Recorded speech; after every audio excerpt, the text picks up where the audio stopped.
Sardine Trésor mitondra tsiro amin'ny fiainantsika isan'andro manolotra anao ny vaovao. Sardine Trésor amin'ilay tiako be. La 4G Batelma vous présente Ny vaovao.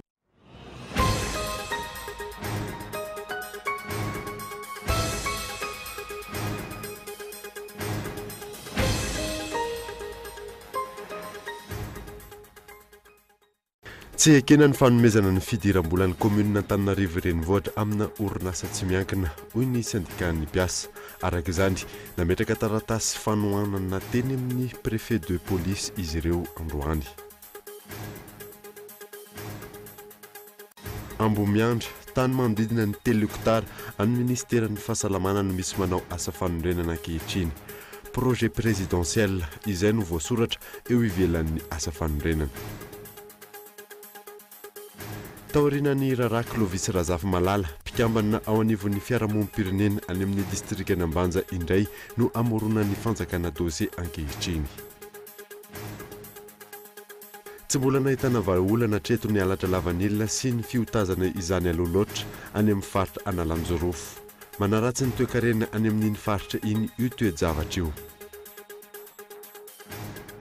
Maresaka iraisam-pirenena olona valo no maty any Saint-Martin taorinan'ny fandalovan'ny ouragan Irma.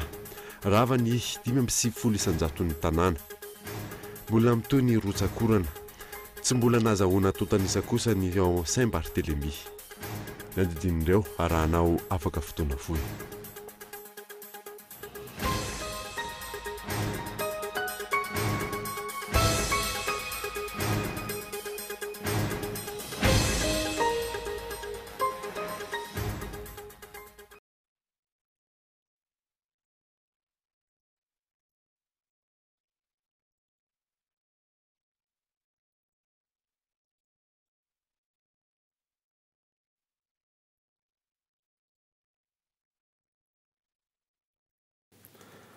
Finaritra tompoko lasy sy tompoko vavy manasanao ary anaraka ny fampalalam-baovao Kolo TV hatramin'ny farany. Ny anomboantsika ny vaovao dia tsy ekena ny fanomezan'ny fidiram-bolan'ny commune Antananarivo renivohitra amin'ny orinasa tsy miankina hoy ny syndicat-ny mpiasa. Araka izany nametraka taratasy fanohanana teny amin'ny préfet de police izy ireo tamin'ity androany ity fanadinika eto Andriatsilavo.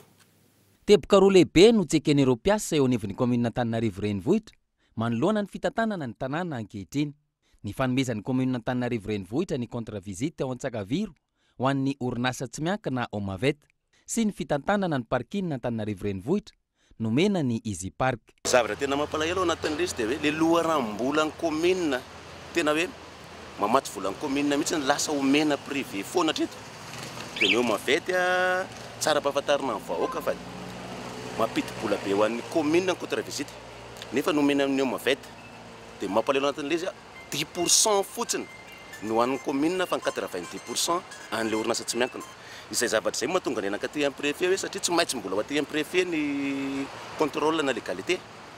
Dia miteny izay zany dia mbola tsy tonga aty amin'ny préfet izy hoe mangataka amin'ny préfet zay mba handinika lalina ny fanapahan-kevitra mety ho raisina fa ho lafo Antananarivo raha izao no mitoy. Manao antsoava amin'ireo mpikambana eo anivon'ny filan-kevitry ny tanàna ihany koa izy ireo mba hijery akaiky ny tena tombontsoa marina ho an'ny vahoaka. Eto izany izay dia manao antsoavy ihany koa sy mametraka fieritreretana ho an'ireto membre conseil municipal ny tanàna reto. Somary manahirana ihany manko ny filazana zareo tamin'ny voaloha hoe mpanohatra izy nefa izay tonga ao anatin'le dinihana ao amin'le conseil municipal dia lany daholo. Ianareo koa ve izany ao anatin'le atao hoe tsy mijery an'le tombontsoa Antananarivo fa variana manangan-tanana fotsiny nataonareo ao. Miandro fandraisanareo andraikitra tena mazava izay mijorora tena mpanohatra nareo satria efa somary efa mihoatra mihoatra zavatra misy izao. Araka izany tsy manaiky ny hanomezana ny fanaovana contre visite eny Antsakaviro ho an'ny orinasa vahiny ny mpiasa eo anivon'ny commune Antananarivo renivohitra izay mijoro amin'ny alalan'ny syndicat tsy hitondra filaminana amin'ny fitantanana ny tanàna sy ny fampandehanan-draharaha eo anivon'ny commune ny tranga tahaka izao.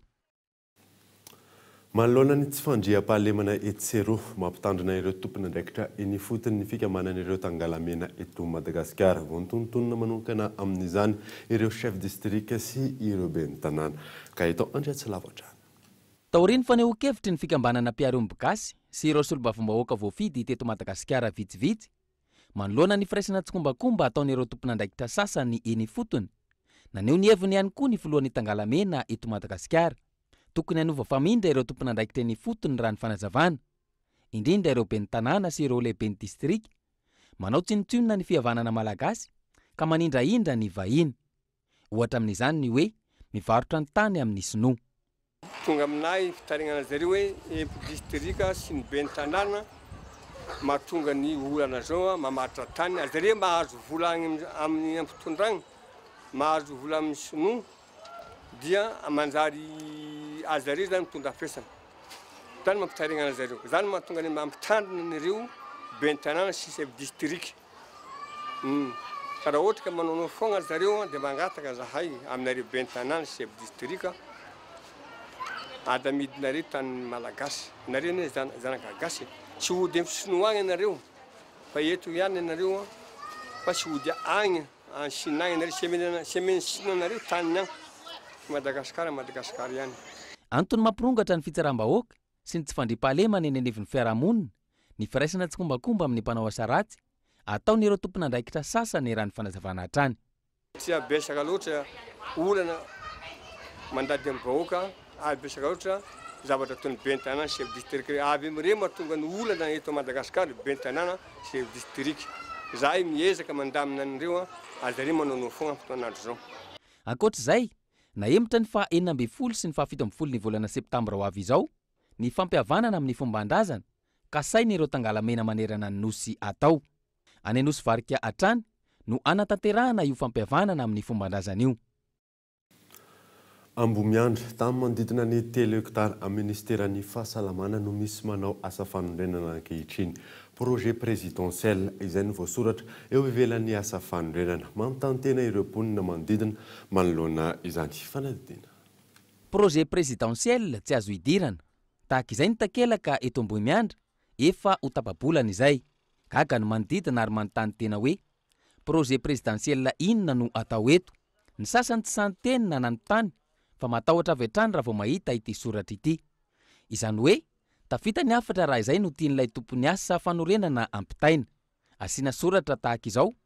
Amin'izay fotoan'izay tsy misy sahateny. Raha ny zava-misy kosa tany mpanjakana any ministeran'ny fahasalamana ny tany eto ary manodidina ny 3 hektara izany raha ny loharanom-baovao azo. Na ny ministeran'ny fahasalamana tompon'ny tany aza nefa tsy mahafantatra ny fisian'ity fananganana foto-drafitr'asa ity.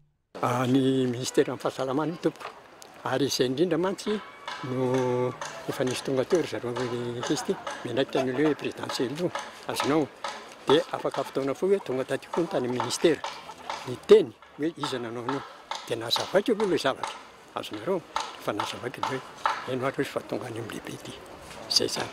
Zany hoe ny tany ministera zany tsy nafantatra n'ity zavatra napetraka zavatra zay le misy le décret zay ny ramosero kanefa tsy nisy le izy ary natany amin'ny ministera dia nyteny mihitsy izy décret milaza amin'ny zavatra io tsy misy nininy ity. Za koa mihitsy fahalalako izy eo dia tonga teo fotsiny rareo tsy ara-dalàna io raha izy io tsy ara-dalàna mihitsy io. Tena tsy nahalala tokoa ve ny ministeran'ny fahasalamana manoloana izao fananganana foto-drafitr'asa amin'ny taniny izao? Tsy nahafantatra ve ireo tompon'andraikitra ao amin'ny ministera ankehitriny fa efa nisy tetikasa ny volavolain'ny ministrin'ny fahasalamana teo aloha ananganana foto-drafitr'asa 3 lehibe amin'ity tanin'ny ministera ity. Aiza ho aiza ny continuité de l'État manoloana izany na ireo mponina manodidina aza efa samy mahalala io tetikasa io. Ny zavatra ataon'ny ministera eto aloha na izara tsy tena mahalala fa hoe asiana trano lehibe atao eto ty ambany ty dia ato hoe asiana pharmacie nga hoe zany zay le vandena trano anaky 3 lehibe no apetraky ny ministera eto zay tompo no zavatra mba lazalazaina amiko zany. Centre 3 no ao anatin'ilay tetikasa ka saina ahorina eto. Ny centre de transfusion sanguine, cardiologie interventionnelle ary ny trano mpiasa ny fahasalamana. Ankehitriny misy fanorenana tsy mazava tahaka izao ny toerana. Araka izany, mangataka fanazavana amin'ny ministeran'ny fahasalamana manoloana ity voalaza fa projet présidentiel tsy azo idirana ity. Mangataka fanazavana ihany koa momba ny fampiasana takelaka tahaka izao sy ny fanasaziana izay tompon'antoka raha toka tsy projet présidentiel arak'izay voasoratra no ajoro. Mitohatra ny disadisa mahakasika n'ilay ady tany sy fandravana trano ao Sonerana, nanamafy androany ny andaniny, ny fianakaviana nanao fangatahana, ny fandravana ny trano fa azy ireo ny tany ary tsy mitombina ny filazana fa mbola iadivana eny anivon'ny fitsarana ny tany. Fanadadiny mantarandriana. Mitohatra ny fifanolanana mikasika ity tany mirefy manodidina ny 20 ary ity, taoriany famoahany vatany entan'ireo nipetraka tao amin'ny riana ambaniny sy ny fandroana ireto farany tsinjanatra eo ny fianakaviana nanao ny fangatahana fandravana trano teny anivon'ny komina Antananarivo ary namaly ny fanazavany ireo ho anilaza ho tompon'ny tany. Rehefa natao vita teny amin'izay izy 2015 izy mivoaka vitanay le izy zany mivoaka tamin'ny mama. Dia tonga amin'izay zay le hoe analany zareo amin'ny trano dia teny moa zany le zareo nanao anay tato amin'ny fokotany tato izay mifampiresaka.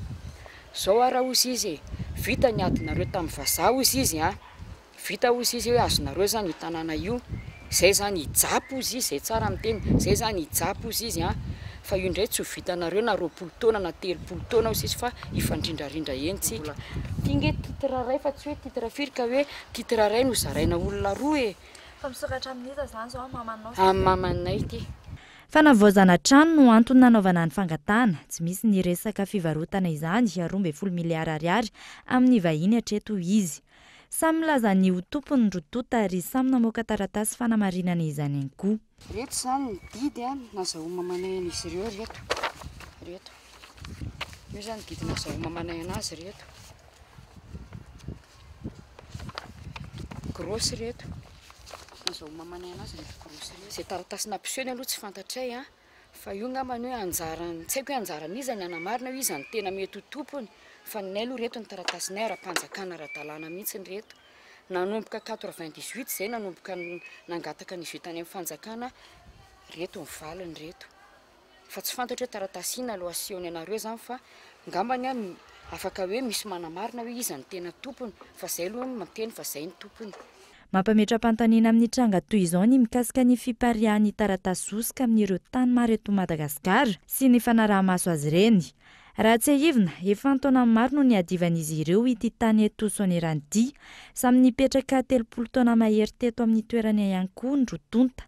Nanomboka ny taona 2014 ny voan'ny titrany tany sy ny fandroana no nanomboka ny disadisa raha ny fanazavana trany.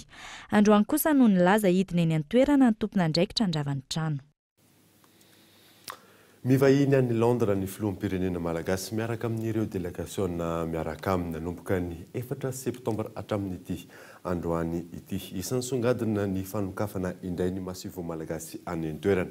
Tsy misy anefa ny fanomezam-boninahitra ny filoham-pirenena malagasy amin'ny maha-filoham-pirenena azy. Lili Rabiata.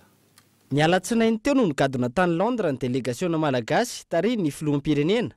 Entina namarina ny fifandraisana ara-diplomatika eo amin'ny firenena rotota. 200 taona no efa nisy ny fifandraisana teo amin'ny firenena rotota. Ny mampametra-panontaniana nefa nandritra ny fitokanana ny masevo malagasy any Londres, tsy nisy ny solon-tena-panjakana mitovitovy lahatra amin'ny filoham-pirenena malagasy nandray na nanotrina azy tamin'io fotoana io. Délégation no tarihin'ny filoham-pirenena, mpikambana vitsivitsy ao amin'ny gouvernemanta hatramin'ny solombavim-bahoaka vitsivitsy anefa ny tonga tany an-toerana nanatrika io fitokanana io. Fitsidiana samy hafa koatr'izay no nentina nanamarihana ny fifandraisana ara-diplomatika eo amin'ny firenena rotota. Mitohatra ny fanampenam-bava sy ny raha-matahora ataon'ny fitondram-panjakana amin'ireo olona mijoro amin'ny fitiavana tanindrazana taorianan'ny Raraka Clovis Razafy Malala mpikambana. Eo anivon'ny fiarahamonim-pirenena any amin'ny distrikan'ny Ambanja indray no amoronana dossier. Io no nasaina. Amorona ny fitondram-panjakana dossier ahafana mitazona azy amponja amin'izao fotoana izao ireo Mandininy, mpikambana eo anivon'ny fiarahamonim-pirenena ao amin'ny distrikana Ambanja, miaro ny tanindrazany ary tsy manaiky ny fitrandrana terrara ataon'ny orinasa Tantalome Refs Madagasikara any an-toerana. Kasaina ho atao toa ny Clovis Razafy Malala ity mpikambana eo anivon'ny fiarahamonim-pirenena ity, hoy ny eo anivon'ny Kradoi. Fa ny fahitana azy zany dia ohatrany hoe fampandrenesana ny olona rehetrarehetra zay mety hanao ohatrany Clovis hoe mitsabatsabaka any amin'ny resaka fangoronana zavaboary,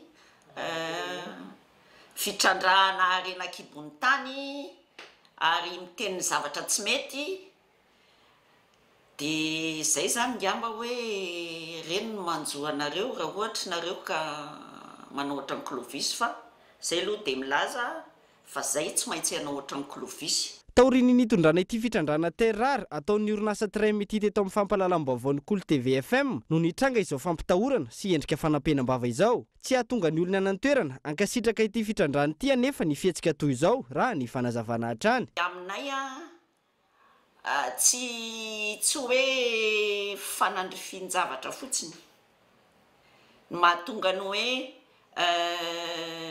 le mpitarika an'le vahoaka sy ny vondron'olona rehetra mangataka amin'ny fanajanonana an'io fitrandrahana terrary tadiavina ho atao an'io tsy fanandrifian-javatra mihitsy ny hoe rehefa hita fa maromaro ny olona manaraka azy efa nareo mpanao gazety keo efa miresadresaka bebe kokoa momba an'le izy Tsy vao izao no nahenona trangana fanampenam-bava sy fanaovana raha matahora tamin'ity fitondrana ity. Mijanona kabary ambony latabatra ihany ny filazan'ny mpitondra fa tany demokratika i Madagasikara. Omafy ny hetsika amin'ny fitakian'ny mpitandro ny filaminana misotro ronono hoy ny filohan'ity fikambanana ity. Tapitra tamin'ny herinandro lasa teo ny fanomezana fimpitona amin'ny filohan'ny pirenena ijerena vahaolana saingy hatramin'izao tsy misy valiny. Mikael Ramalola. Tamin'ny 17 ny volana lasa teo no voalaza fa efa noraisin'ny filoham-pirenena ny taratasy fangatana nataon'ny Association des anciens militaires na ny AAM ary voalaza tamin'izany fa efa voaray ilay taratasy ary hojerena ny olana misy amin'izy ireo. Volana septambra tsy misy valiny hatramin'izao, tsy misy ihany koa ny fanomezana ny fisotron-dronon'izy ireo. Hatreto zany dia mbola tsy mivaly zany le zavatra nangatanay aminy ary na eo amin'ny hoe vahaolana zany na ny fandraisana anay dia mbola tsy nisy valy reo hatramin'izao. Indrindra koa zany efa niantsoan'ny manambonina trakaky anazy ako tamin'ny herin'ny lasinainy dia somary nisy kely valy teny nataony ihany hoe renve miady ataonao dia andrainao izy sahala mitezitra ny am-pierinasa mba nahagagana fotsiny dia hoe tezitra ny am-pierinasa nefa tsy misy maramila tezitra amin'izany zavatra nataona izay satria ho anazy zany ho an'ny maramila am-pierinasa mahitsiny ny tena antony nanaovana andreny Efa nisy ny fanomezana ultimatum herinandro nataon'izy ireo saingy tsy tokony hanao izany izy ireo hoy ny fanazavahan'ny manamboninahitra akaiky ny filoham-pirenena. Omafy araka izany ny fitakiana. Tsy hitovy zany ny fitakiana izay ho ataonay satria reny zao hitanareo reny araka tamin'ny SMM dia efa nanantona anay zany maramila am-pierinasa dia eo zany no emafy ny fitakiana le izy satria efa samby mahalala le zavatra misy zany zao hatramin'izay mbola kohonohono fotsiny zany le izy fa zao afantatry ny rehetrarehetra na am-pierinasa na ninina dia hoe aive izay mifandehan'le izy dia izay no tokony hoe emafy ary etombo ny isan'le olona mitaky an'le izy zany. Manamafy ny filoha nasionaly AAM fa tsy misy fifandraisana amin'ny politika io fitakiana io, andrasana ny mety ho tohan'ity raharaha ity. Lafim-baovao hafa kosa indray dia saika mivelona amin'ny alalan'ny lavanilina avokoa ny akamaroan'ny mponina ao amin'ny faritra Analanjorofo. Tsy mbola nahitana vahaolana nefa hatreto ny halatra lavanilina sy ny fiotazana izany aloloatra izay miteraka mivantana amin'ny toekarenan'ny faritra. Fanaliny mantarandrianay. Mbola malalaka ny tsenan'ny lavanilina eto amintsika sy eo amin'ny sehatr'iraisam-pirenena. Ho an'ny faritra Analanjorofo, mivelona amin'ny alalan'ny lavanilina avokoa ny 300,000 mponina. Noho izany, tsy mampiroborobo ny toekareny faritra ny firongatrian'ny halatra lavanilina tamin'ity taona ity sy ny fiotazana loloatra izay niteraka faratsiny kalitao. Ny fanjifan'ny mpiantsehatra ny lavanilina manta no isany tsy mampiato io fiotazana mialoha io raha ny fanazavana. Izy izy toazana tsy matoa io voamafy aloha voamafy izay collectivité agny commune zany efa tsy diram-bola, faritra tsy diram-bola. Enina ny Madagasikara mihitsy satria azadigny vanille agnisan'ny filière raiky farany izay mampiditra devise amintsika a Madagasikara. Nefa raha regny no tazana aloha reny ratsy ny qualité regny. Tsy lafo zany reny, tsy lafo olona misuicide ary zay ny teneniko amin'ilay opérateur, izy raha tsisy mividy izy io tsisy olona iotany zany. manomboka ny 15 ny volana oktobra ho avy izao ny isokatra ny tsena lavanila eo amin'ny sehatra iraisam-pirenena. Manodidina ny 2 hetsy sy 1 tapitrisa ariary ka hatramin'ny 5 hetsy sy 1 tapitrisa ariary no amarotana ny iray kilao amin'ireo voahomana. Mbola tsy mahavaly ny tinady hatreto ny vokatra lavanila avy eto Madagasikara. Na ny vokatra tsika tsy ampy. Zay zany mbola mahatsara anazy vokatra tsika tsy ampy. Mbola maro be zany ny besoin matière an'ireny produit na vanille zany na girofle ka io zany no mbola afahantsika mifehy ny tsena, afahantsika mifehy ny prix izay azo lazaina mahafapo zany aloha ny prix hatreto. Ohatrany tatoato agnatin'ny 3 taogno 5 taogno zay presque stable ny prix. Miondrana ny ivelany avokoa ny 700 ny vokatra lavanila, kafe, jirofo eto Madagasikara araka ny antotanisana avoaka ny Afrique Info. Ny taona lasa manodidina ny 900 taona no naondrany Madagasikara tany ivelany. 500 ny arikarena fahoben'ny Madagasikara kosa no avy amin'ny lavanila. Ny distrikany Mananara sy Marantsetra no foa mamokatra lavanila betsaka indrindra sy ahitana kalitao tsara indrindra manerana ny nosy. Amin'ny endriny maro ny sehoan'ny fisandohana eto andrenivohitra sy ny manodidina ankehitriny, vola sandoka mitetina 3 tapitrisa ariary mahery no tratran'ny polisy ekonomika anosy ny talata lasa teo ary olona 7 no voaroroy nangalatra fiara sprinter iray narindrarindra ny manana. Endrika tsy fandriampahalemana miseho eto andrenivohitra ny fisandohana avolenta izay manjakatra any amin'izao fotoana izao. Fezana vola sandoka iray alina ariary miisa 5 tratra ny polisy ekonomika eny Anosy ny 5 septambra lasa teo. Olona 3 no voaroroy ao anatin'izany asa ratsy izany ary niakatra fampanoavana androany raha ny fanazavana. Mila mitandrina tsara ny rehetra manoloana ny fivoahan'ny vola vaovao izao. Reto tany faritra Pitatavika eny ny zavatra sécurité retina tamin'izay fotoana izay dia anakalo vola sandoka iray alina ariary voatakalo 5,000 ariary. Ny vola vaovao tsika dia tsara fantatra fotsiny fa mizorona anankiroa reto dia misy mivohitra na tsapaina fotsiny ary na maizina ny andro dia misy mivohitra afantarana an'ilay vola tena izy sy ny vola tena izy. Toy izany koa ilay sary sokatra izay hitantsika ato amin'ilay vola vaovao voatsafona fotsiny io dia hita fa mivohitra. Ny ankoatran'izay moa ny boribory izay fahita eny amin'ny télévision ihany koa zavan'izareo misy mihetsika io rehefa ohatra ka ahetsika kely ohatr'izay fotsiny. Toy izay koa ny andamosin'ilay sokatra mahita soratra BFM raha ohatra ka atongilana sy izay tsy hita amin'ity vola sandoka ity zay na safona ary tsisy ilay mivohitra. Toy izany koa ilay misokatra tsisy ilay marokoroko dia ilay na atongilana azy amin'ilay boribory dia tsy ahitana an'ilay mena loko mivaova ohatran'ity. Tafiditra amin'ny paikady entin'ireo olon-dratsy ihany koa ny fisandohana entina angalarana fiara izay mivoaka ny renivohitra. Tao anatin'ny 10 andro no nafany zandary namerina ny fiara sprinter amin'ny tompony no ny fampian'ny vaovao teo ampelantanany. Tambazotra iray izay nanomboka eto andrenivohitra ary miafarany Mahajanga no tratehaky ny tompona andraikitra. Sendra afaka manao spécial ianao izy fa maty ny tomobilinay. Costard complet tsara be. Dia vao tafodina ny tomobilina dia mivonoko ny moteur. Dia vao maty ny moteur dia mivonoko ny fara dia niditra teo amin'izay voanina olona roa nitsikary to dia namonana dia vao voalaka dia nasiany sakay maso. Dia ilay anankiray namana reny teny efa tsy mesika intsony fa zavitaina. Dia mifatorony ny tanany sy ny tongotra. Dia iengoko ny teny izy any alasora hoy izy. Mandeha amin'izay ny paikady rehetra hametsifetsena andreo mpamily na ny mpanampy azy na ny tompon'ny fiara mihitsy ary dia azondry zareo moramora fotsiny ilay fiara rehefa avy eo. Dia izay no hanafatra farana ny mpanana fiara sy ny mpampiasa fiara rehetra mba ho maily lalandava rehefa misy ny programa tahaka an'ireny hoe spécial ireny. Mitetina 17 tapitrisa ariary no nadefasan'ireo olon-dratsy ity fiara ity.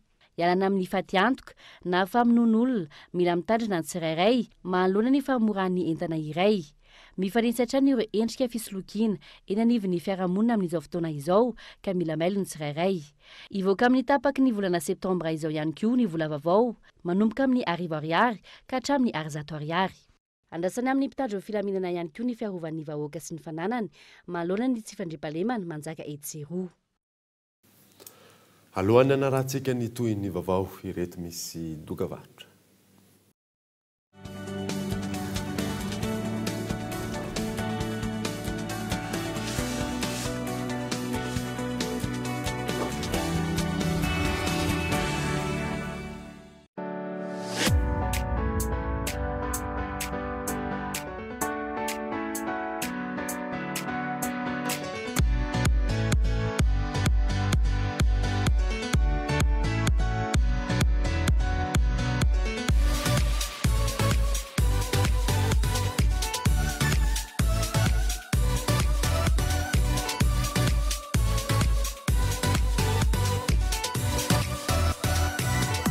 Chris, vous allez vous aimer. Coucou Ndri, voilà mitobotoboka be ke fo. Efa noka ve tara? Te wanga Ndri. Tina, il attend Jim le be full demain. Efa hainao ihany faisako. Bisous, bisous. Allô, je te dérange? Non, attends là. Va-moi-t'en. Crédit amin'ny alina mora night antso 7 minitra be zao mankany amin'ny frantsy ny familianao anankitelo azonao ampiasaina manomboka amin'ny siviolal hatramin'ny 9 ora maraina amin'ny vidiny 400 ariary. Afaka misoratra anareo arak'izay tianao tsindrio azany dièse 322 étoile 25 dièse. Telma numéro 1 mora.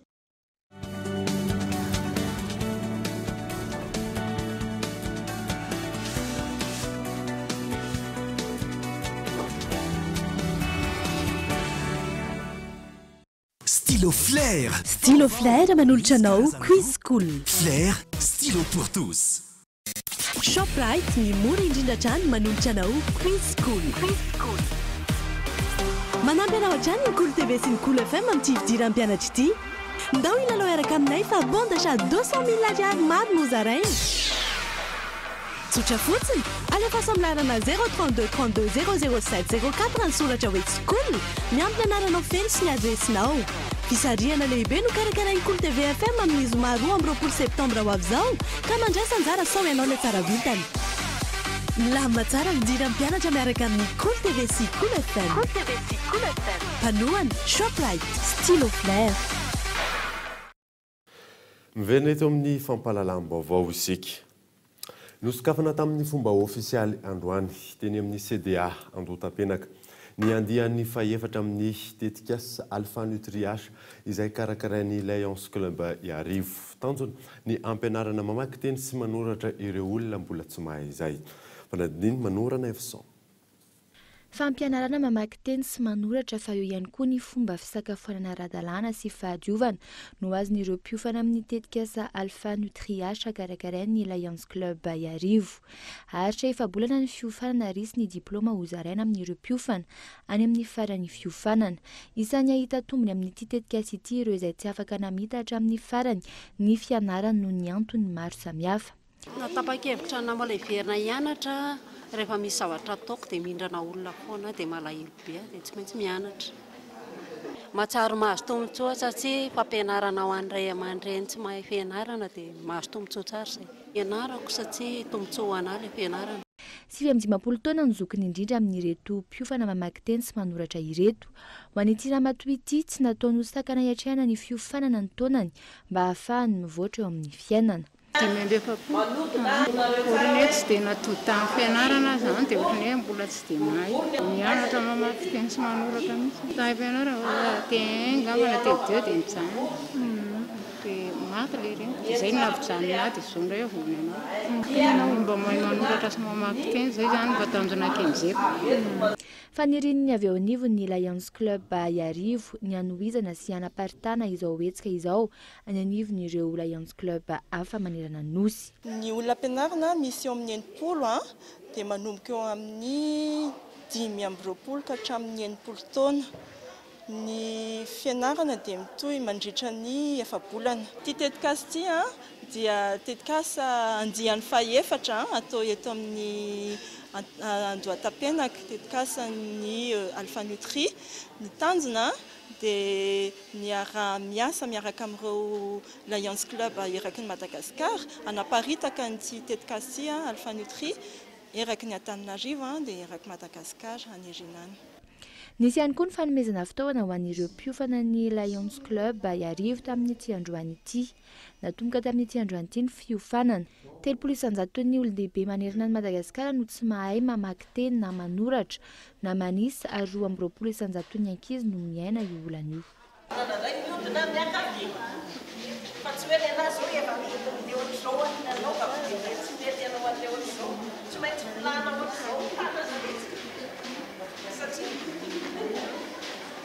Satria efa ela betsika tsy mitazona stylo dia raha vao tsy manao an'io betsika. Vita be le boribory avy any ankavia miakavana. Tontolo sasoma tsara ny festival izay mitodi-saina tao amin'ny distrikan'i Bealanana. Festival natao indrindra hamelomana indray ny kolontsaina tsy mety. Tratrany tanjona napetraka hoy ireo mpikarakara afa-po ihany koa ny vahoaka fanadiny io na saina.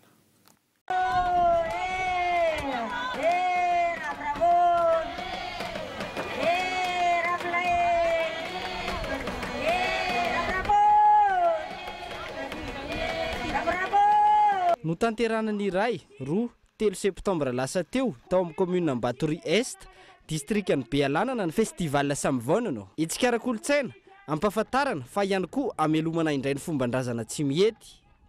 Commune 20 no nahatonga ny solotena nandritra ity festival ity izay nahitana fandraisana andraikitry ny vehivavy, ny tanora fa ihany koa ireo ankizy.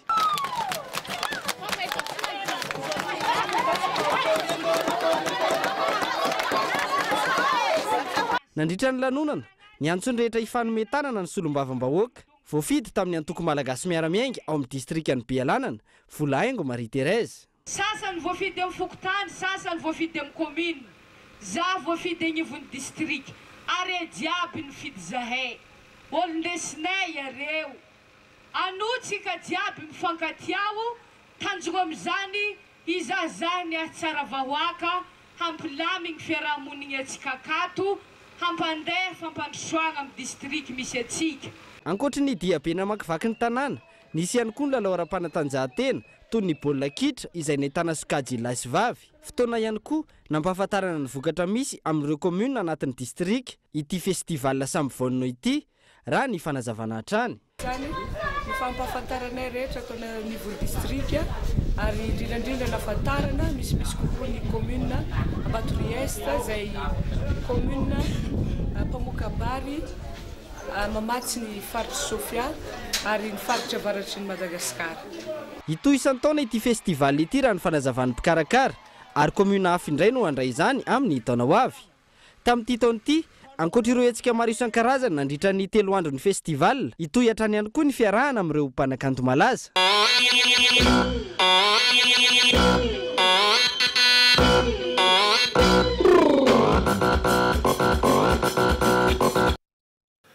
Mivelatra ny tontolon'ny kanto indrindra fa ny mozika eto Madagasikara. Maro an'ireo mpanakanto no mahay fa tsy matianina eo amin'ny sehatra io hoy Anitra Rasoanay Fanadinina narindra Andriamaeva. Maka toerana iray lehibe amin'ny tontolon'ny kanto ny mozika, isan'ny sehatra tena ironan'ny tanora maro eto Madagasikara izy ity. Misy amin'ireo mpanakanto no mahay fa tsy matianina. Ilaina araka izany ny fisehoan'ireo mpanakanto matianina na professionnel. Raha ny fanazavany ny mpampiofana iray. Be dia be ireo tsy professionnel izay efa manohy ny ataony, fa ny zavatra tiako atao kosa dia ny hoe oka koa mba hisy ny atao hoe professionnel, satria manjary ireo izay teo professionnel dia manjary lasa tsy manan-koale, tsy manan-kanontaniana, tsy mahafantatra ny tokony ataony. Be dia be ny mpanakanto, be dia be mahay be, fa ny zavatra tsy misy eto na hoe tsy betsaka raha misy dia mety hoe vitsika azo isaina amin'ny ratsan-tanana dia ny hoe iza no mampianatra ny hoe il faut se professionnaliser, fa tsy hoe mitendritendry ohatran'ilay hoe mitendry any ambony tamboho na mangalatahaka fotsiny dia ohatrany manao akanjo dia ohatrany mitendry gitara dia ohatrany mitendry valiha dia ohatrany miakatra ny ambony-sehatra dia ohatrany mandeha télé dia izay no atao hoe manao an'ilay métier. Asa toy ny asa rehetra ny asan'ny mpanakanto, misy dingana tokony arahan'izy ireo araka izany raha teo tonga matianina amin'ny kanto izay voiziny ny mpanakanto iray. Mbola vitsy ireo artista no miaina sy mivelona amin'ny mozika eto Madagasikara raha ny fanazavana azo hatrany. Mila mahafantatra ny tsirairay indrindra ireo mpanakanto izay teo professionnel fa hoe misy lalana tokony ale raha tokony raha teo professionnel fa tsy hoe mandehandeha fotsiny amin'izao fa matory izy tsy mety tafapetraka zany hatramin'izao atreto aloha dia satria tsisy afaka mivelona amin'ny mahasa mimpanakanto azy indrindrindrindra fa eto Madagasikara fa lasa raha te hivelona amin'io zany dia lasa mandeha mivoaka ny velany aloha nefa ny tanjona tiana indrindra dia zao hoe ireo mpanakanto be dia be miroborobo eto Madagasikara zay tena mampandroso ary mety hampandroso any Madagasikara dia tokony atao zay isiny zay structure professionnelle zay eto Madagasikara. Tsy ny talenta ihany no mahalaza ny mampanakanto fa eo ihany koa ny professionnalisme. Ilaina hatrany ny mampianatra ireo artista ny fototra iangany tontolo misy azy ahatonga azy ho matianina eo amin'ny zavakanto iray izay ataony. Isy araka izany fampiofanana izay iandrasana ireo liana sy te hivelatra eo amin'ny sehatry ny mozika kanefa tsy manan-katao sy tsy manana ale. Vaovao ara-panatanjahantena kosa indray dia omaly no naseho ny PSG tamin'ny fomba ofisialy ilay mpilalao Kylian Mbappé tao Parc des Princes androany. Niona voalohany tamin'ny Neymar izy nandritra ny fanazarantena. Lili Rabiata. Mpilalao frantsay lafo indrindra hatramin'izay Kylian Mbappé mitetina 20 tapitrisa euro no nazahoan'ny klubany PSG azy tamin'ny AS Monaco. Tsy nirehare tamin'io ala fosany io ny tenany nandritra ny fanehoana azy tamin'ny fomba ofisialy omaly. Kely zava-bita indrindra ny tenany raha mitamin'ireo mpiara-milalao aminy raha ny voalazany. Mbola betsaka ny tokony anarana sy ny mila porofona anatin'io kluby io raha ny voalazany hatrany. Zava-dehibe ho azy ny fidirany amin'ny klubany PSG noho ny vinan'ity kluba ity. Firenena nahitany masoandro sy nahalehibe azy ihany koa i Frantsa ka zava-dehibe ho azy ny filalaovana ao. 17 taona moa i Kylian Mbappé izao nalain'ny PSG izao ary isan'ireo mpilalao lafo indrindra niaraka tamin'ny Neymar. Eo amin'ny taranja tenisy kosa indray dia niondrika teo anatrehany Patrick Del Potro tamin'ny 7-3 no ray teo amin'ny lalao ampahefadalana ny US Open i Roger Federer. Fanadiny Gaëtan Andriatsilavo.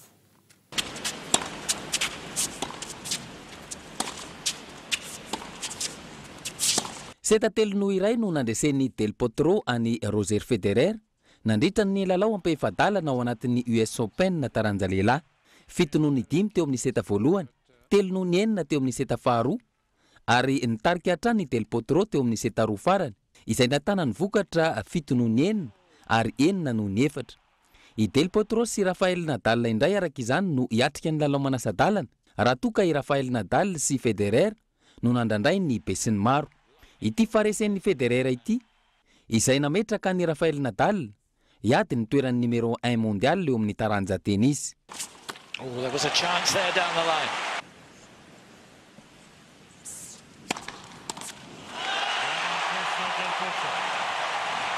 His first serves. Lalao ampahefadalana 17 ny Grand Chelem sur dur izao natrehany Roger Federer izao ka nahatonga azy iondrika teo anatrehany Del Potro. Efa nisy ny fionana teo aminy sy Thomas Berdych nandritra ny US Open ny taona 2024. Ho an'ny Del Potro kosa fa nefany izao izy no tafiakatra amin'ny lalao manasadalana teo amin'ny skajy olon-dehibe ary fanindrony ao amin'ny US Open taoriny tamin'ny taona 2024. Good to see, but it is Del Potro who gets through to the semi-final here, and once more here in New York there will be no Nadal against Federer. Maresaka iraisam-pirenena kosa indray dia olona valo no maty tao Saint-Martin taorina ny fandalovany ouragan Irma ravany 550 isanjaton'ny tanàna mbola mitony rotsakorana. Tsy mbola nazahoana antotanisa kosa ny ao Saint-Barthélemy fanadina eo amin'ny sariny France 24. Raha tanteraka ny seranatsambo Saint-Martin tsy misy azo raisiny ireo sambo ary efa azo refesina sady ny taiketra netiny tafio-drivotra Irma. Mandidina anjato ireo trano fonenana simba tanteraka raha manontolo ihany koa ny tanàna.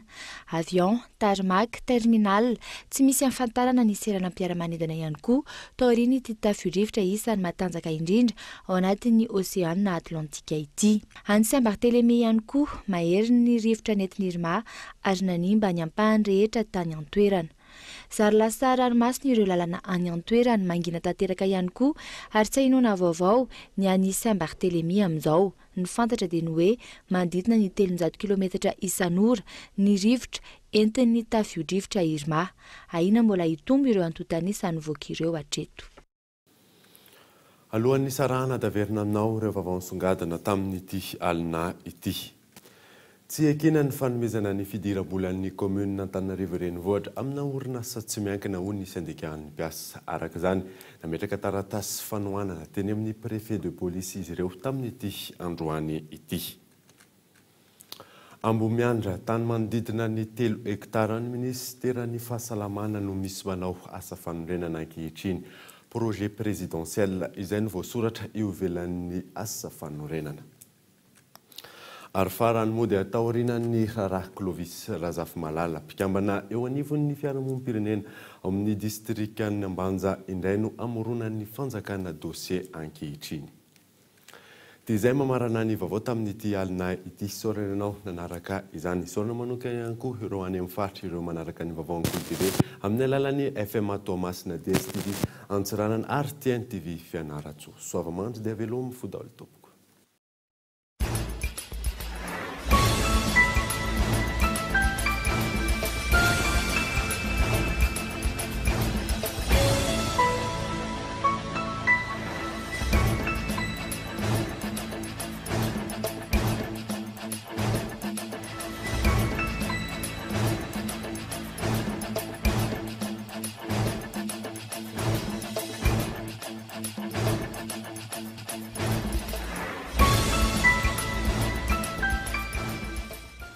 La 4G by Telma vous a présenté Ni Vavao.